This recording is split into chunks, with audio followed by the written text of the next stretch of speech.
Senator Murphy. Thank you very much, Mr. Chairman. I feel like it's Groundhog Day in this committee. We've been told by the administration, frankly, multiple administrations for years, that Russia's support for Assad and Iran's support for Assad is tepid. It's fragile. It's just a matter of time before he falls. The truth of the matter is they were always willing to do more than we were in Syria to protect their interests, and that is likely the exact same case here in Venezuela. And so our policy has been misguided by fundamentally flawed assumptions from the beginning. And I have deep respect for both of you who are testifying before this committee, but we just have to be clear that our Venezuela policy over the last year and a half has been an unmitigated disaster. And if we aren't honest about that, then we can't self-correct. We have to admit that our big play, recognizing Guaido right out of the gate and then moving quickly to implement sanctions, just didn't work. It didn't. All it did was harden Russia and Cuba's play in Venezuela and allow Maduro to paint Guaido as an American patsy. And a lot of us warned that this might happen. We could have used the prospect of U.S. recognition or sanctions as leverage. We could have spent more time trying to get European allies and other partners on the same page. We could have spent more time trying to talk to or neutralize China and Russia early before we backed them into a corner from which they are not moving. They are not moving. But all we did was play all our cards on day one, and it didn't work. And it's just been an embarrassing mistake after mistake since. First, we thought that getting Guaido to declare himself president would be enough to topple the regime. Then we thought putting aid on the border would be enough.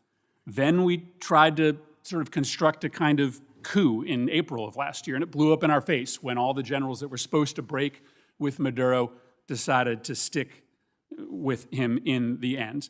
We undermined Norway's talks last summer, and then this March we released a transition framework that frankly is almost a carbon copy of the very one that was in front of the parties last year.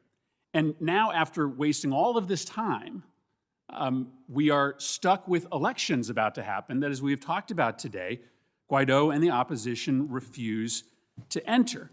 And then we are going to be in a position where we are recognizing someone as the leader of Venezuela who doesn't control the government, who doesn't run the military, and who doesn't even hold office. Now, we don't do this in other places, right?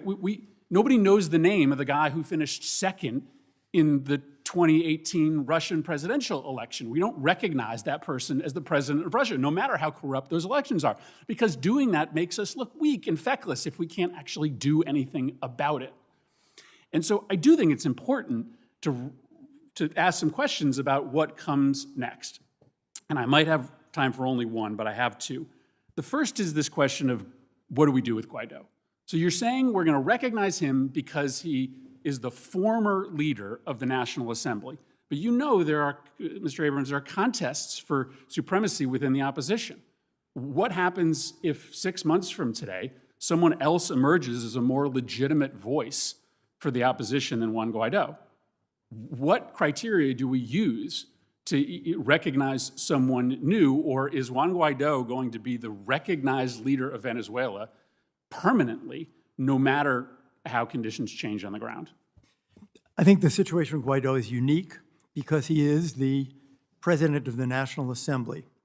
They're going to have a corrupt election now, which no one, I think, no democratic country is going to recognize. And that corrupt election, that fraud, is not going to change Guaido's status. And I don't think you'll find anybody in the opposition leadership who will claim otherwise.